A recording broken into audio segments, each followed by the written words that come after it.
magic is really about learning to trust your thoughts and letting your thoughts go into places that you would not normally go.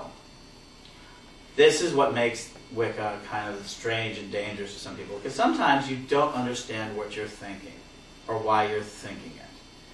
And people are afraid of what they don't know. A witch ultimately faces the unknown. They try to face it with bravery. Even if they're quaking in their boots, they're facing it. And they're willing to accept that things change. There is the reality that you believe in.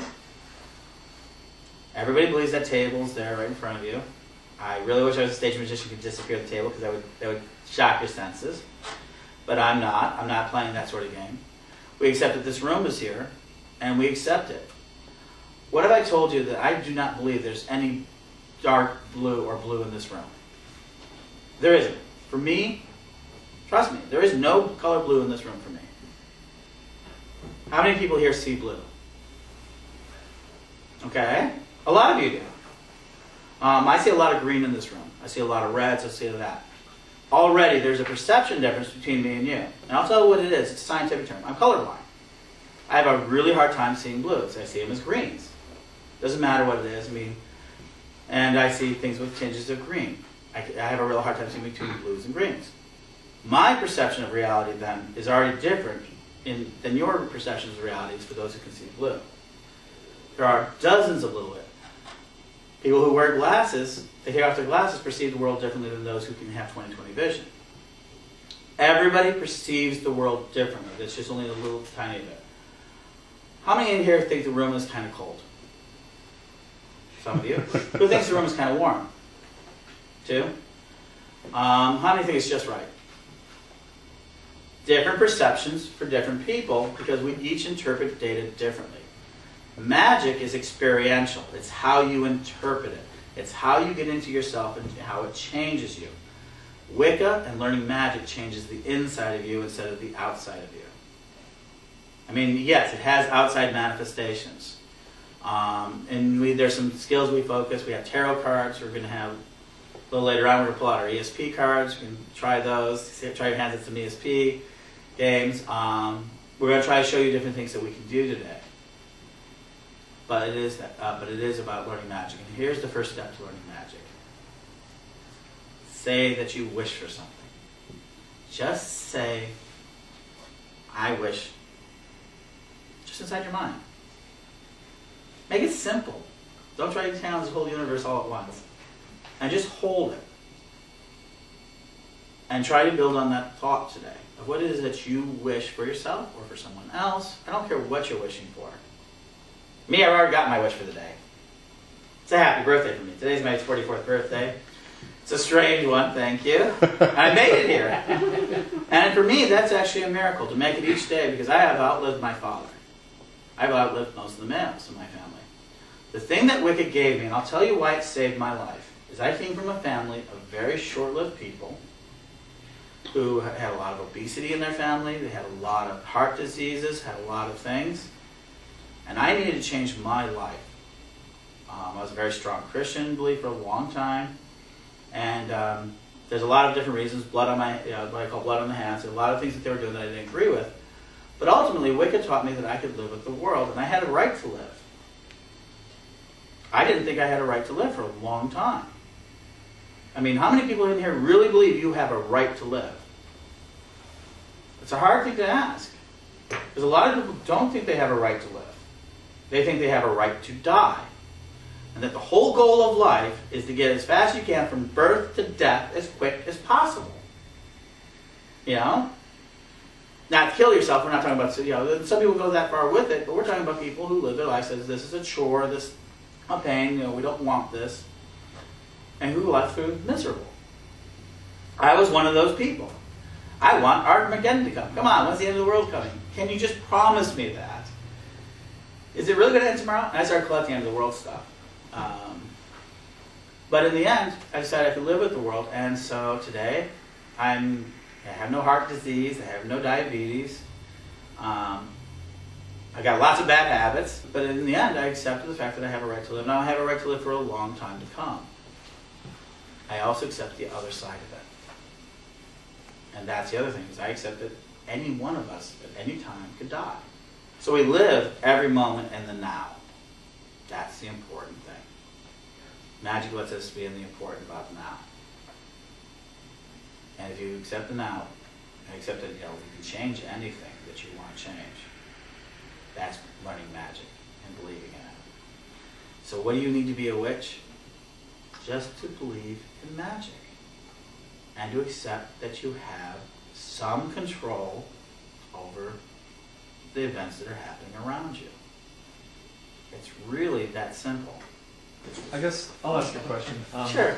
Like when it comes to this, like to Wiccan and magic and this type of magic, do you associate yourself with a particular culture?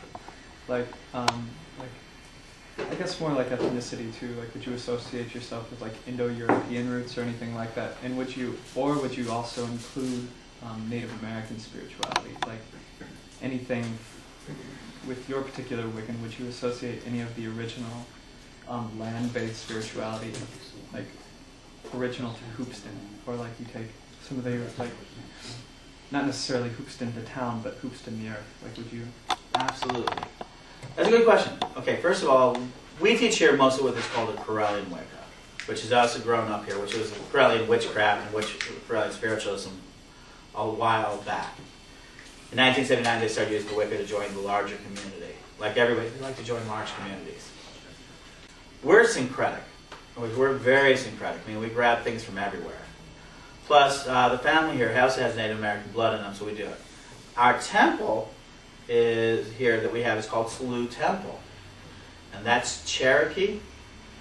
That's a Cherokee name for a goddess of corns and beans. Our local temple's goddess, our patron of our things, is Salu, and she gave birth to corns and beans and taught the Indians, taught her son, how to grow corn and beans. We're in the center of a cornfield, folks. We're in a town of 6,000 people, in which we grow corns and beans. So the answer is yes. So we take it, and we have another term we use a lot called nativism. And we believe that the local land is the best representation of deity. You have to interpret it locally. Salu, a temple of Salu probably wouldn't do much in Hawaii because there's really very little corns and beans.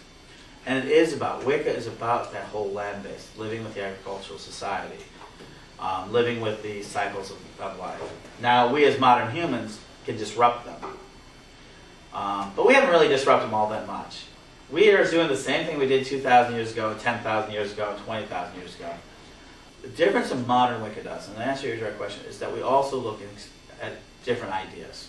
I will tell you that modern Wicca, let me say American Wicca, above all other things, is what we'd call a menu religion, they're calling it, or cafeteria religion. I hate to use that sort of term, but it's almost derogatory, but it means people can pick and choose their particular practices. And the only thing that really keeps us a common community, and just barely, and let me tell you, Wicca is not a monolithic community by far.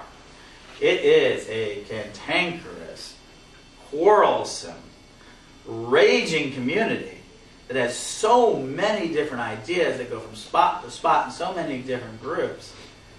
And they do not all get along. We are not, I'm going to kid you and think that we even remotely all get along. We're kind of in the middle. Wicca of the past is Wicca that's basically come out of Europe. Wicca of the future is a very different religion. It's become very syncretic, it's grabbing everything, and it's starting to sift through the world of religions. It's changing. Really changing. I'm seeing a lot more people practicing old voodoo practice. I see people doing Santeurian practices. I see people trying to do Asian practice, Shintos. We have a Japanese group which is kind of merging our thoughts and Shinto thoughts. Probably the most miraculous thing in my life is that 6 years ago when I started Witchschool online, is that nobody really believed it was going to work. I accepted it was going to work. I got a couple of people, exactly 2 people to help me work on it and believe in it. Exactly 2 people, and we built the system, and today it represents over 100 groups, and groups are in like 16 countries, and we have students all over the world in like 73 countries online. We communicate with them. That may not seem miraculous to people, but just to think that just 10 years ago that would have been impossible for us to do with our resources. today we've got a system that can teach it. And all these people believe in magic, or are trying to believe in magic the same way that you do. So the religion that's emerging, just like everything else on the internet, is changing. So we're in the middle of this grand experiment of moving to Houston. Believe me, this was not the first place I chose. Let me let you know, this place hit me like the side of a brick on the side of the head. It was not my choice to be here. Don's from Danville, and we came down here really quick, and we came down here to look at moving to Danville because we were doing well in Chicago. Could not afford to stay there. We just weren't that big a company, we didn't have, it was that sort of thing. And we came in here and we saw a building on the edge of town, in the middle of town. We went to go buy it. We asked the town one day, says, we want to open an internet business in school. And they said, sure, no problem, we don't have business licenses here. There's no such thing as business license in town. I know, that was shocking to me. And then we put out a press release right before Harry Potter, and boy, we had lots and lots of protests. Huge protests.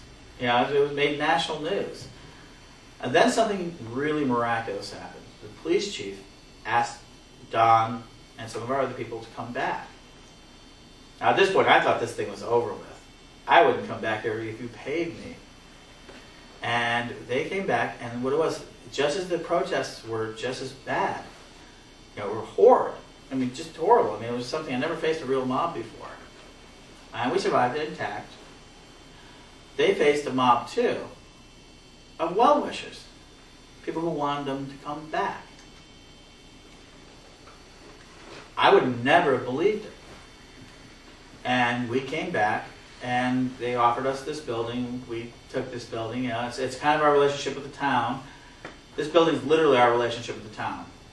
It was a dark, unwanted, cavernous building, and as we're transforming it, it represents how the town's treating us. I mean, we were becoming more accepted, and things of that nature. For us, that is the ultimate sort of goal here, is to create a magical community, a community that can live with magic on a daily basis. I'm open to any questions you have. Okay, quiet crowd today. Rhiannon's going to come in shortly. She's going to be teaching rituals a little bit later.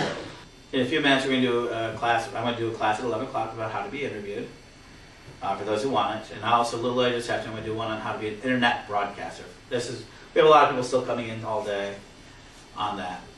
In this room, we're going to be teaching ritual tools, how to do that next with Rhianna. At 1 o'clock, we're going to do goddess magic, talking about how goddess magic works. We're going to talk about ethics of magic and even how to study.